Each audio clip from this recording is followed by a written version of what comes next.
within, there are a few memorable enemies, especially those that might be threatening or frightening to us as player characters. Now, if you know me in the game, you know I don't like delves. I thought they were a waste of time in Season 1, so I hit level cap and went straight into Raid, Mythic Plus, or PvP. Seeing them is not very interesting and essentially the same thing, slightly different every week. But something in Season 2 changed my mind about all of that. One of the best get-backs from our enemies has to be the Puppetmaster of Ashkehet. An ascendant who was most likely a sycophant of the former queen strung up victims and embalmed them alive to use some form of magic that I want to imagine is analogous to domination magic or necromancy because of how it works. Their name is the Puppetmaster, and they orchestrate their victims like puppets for plays and for combat. When I first dealt with the Puppetmaster in Ashkehet in early Season 1, I thought, well, that's interesting. A serial killer ascendant is just one more horror within the City of Threads new caste system. And I thought that was it. I thought, like so many random side quests, that was the end. But no, Blizzard not only subverted my expectations for their open world content, but their solo content. Because in Season 2, for the Charged Belt, I went to the Spiral Weave to get my next eye level upgrade, and at the moment I walked in, I noticed, oh, okay, well I guess we finally confront them here since they ran away in the quest line. And if that were only the case, I would think they just reused the quest enemy for a delve boss, and that was it. Not only did this extend open world story in the form of localized content, but it also subverted my expectations of the delve system. Because the treasure room was wide open, I thought this was a bug, so I walked in to collect my free stuff, but no. No, that would be too simple. We're caught in a trap, but rather than kill us, we're moved to the end of the delve and must fight our way all the way back to the front of the delve. But the final boss isn't the Puppet Master, but an elite marionette and waves of puppets. And after we kill them, it ends. There is no maniacal laugh or taunting from our enemy, and they never showed their face. Were they ever here, or was this a spring-loaded trap set for us when we arrived? So why would the Puppet Master attack the Spiral Weave? I have a theory. The Spiral Weave is the inner sanctum of a stronghold watched over by our first ally and co-conspirator for regicide, the General. I have to assume that because the General's quest for ridding this area of the Queen's loyalists who served as checks on his power, and the slaying of the Queen, that the General should have control over the fort in the current time we're in right now. The Ascendant were die-hard loyalists of the Queen, chosen for their devotion, contributions, and sacrifices for her planned empire, and many went to the grave with her, and many more that remained launched suicide missions into Hollowfall because they did not want to live in a world without their monarchs. Unknown to the dissonant Surekei loyalists, Queen Nephris lives in a corrupted form, but that's for the future to determine the outcome of. For now, I can just speculate that the General has control over his fort once more, and that the Ascendant have beef with the traitors and coup perpetrators especially. I think that the Spiral Weave is a get-back, because the Puppet Master infiltrated the General's inner sanctum and killed his guards within his fort and ransacked his loot room. The scope of this operation is incredible. This is one of the most heavily guarded Nerubian outposts in Ashkehet. They are prepared at all times to fight off a Hollowfall invasion and act as a forward operating base in the northern region for excursions and tunnels into Hollowfall. Battle-hardened veterans, led by the Nerubian general, are here, and the loot stores here are perhaps some of the most abundant we've seen in the region outside of Nerebar Palace itself. The Puppet Master infiltrated the fort, dispatched every single unit within the delve, and then set a trap so that by the time an investigation into its depths happened, more lives would be lost.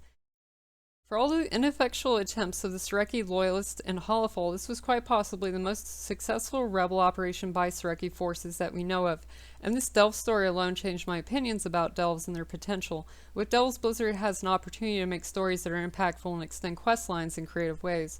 Now, a question left in my mind is the Puppet Master out for us, or are they simply acting out of spite against the perceived traitors? If it is against us, then I think the Puppet Master might make a far greater nemesis in the future than most. I really enjoy that Kaivessa is coming back next season as the nemesis, and is another example of what I'm talking about for them to extend the story and lifetime of these characters through self-contained instances. I'd also like to take a moment here to go over the Surekei offensive in Hollowfall. The Surekei forces are remnants of loyalists that remain after Ansurek's defeat. The loyalists basically believe that if their queen isn't alive, they don't want to be either, and so their mission is essentially that of a kamikaze. But at the gates of Mereldar, we can see for ourselves that it doesn't seem to be very effective. So few in ballistas and manpower, the defenders of Mereldar cut them down with ease, and they construct effigies of scarab lords. They have no hope of succeeding against the united factions, so far from what we can see. All of the quests in this zone are like this, where the Nerubians are struggling to achieve a foothold and are cut down in waves. However, the quests in Ashkehet tell a different story, In Razakaz, a Kaheti slum, we see the military apparatus here is functioning just as it did at the end of the war, but further south something more strange is happening. In the fields of the Untamed Valley, Surekei forces gather spores for an unknown purpose.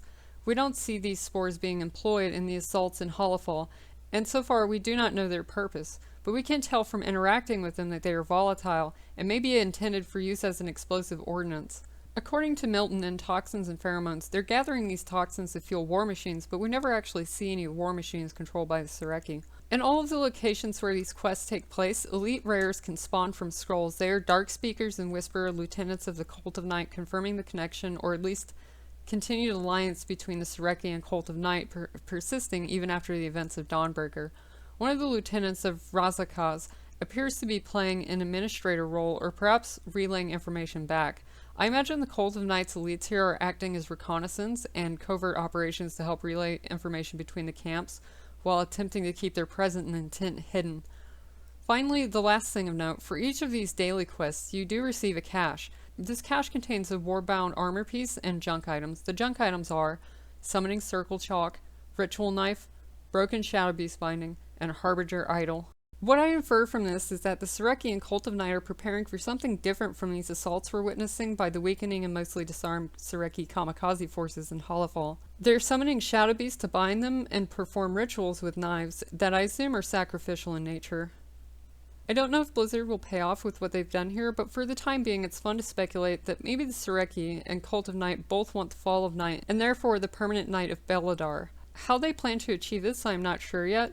We know that the Nerubians under Ansurek wanted Beladar, and that Xalatath also had a vested interest in it, both emerging from its place in the Mural and City of Threads and attempting to drain it of its power. But for now we don't know, and while the micro patches before midnight might try to sweep all the loose ends up, I'm going to assume that like the Blackblood and Rootlands, this might be forgotten about for quite a while.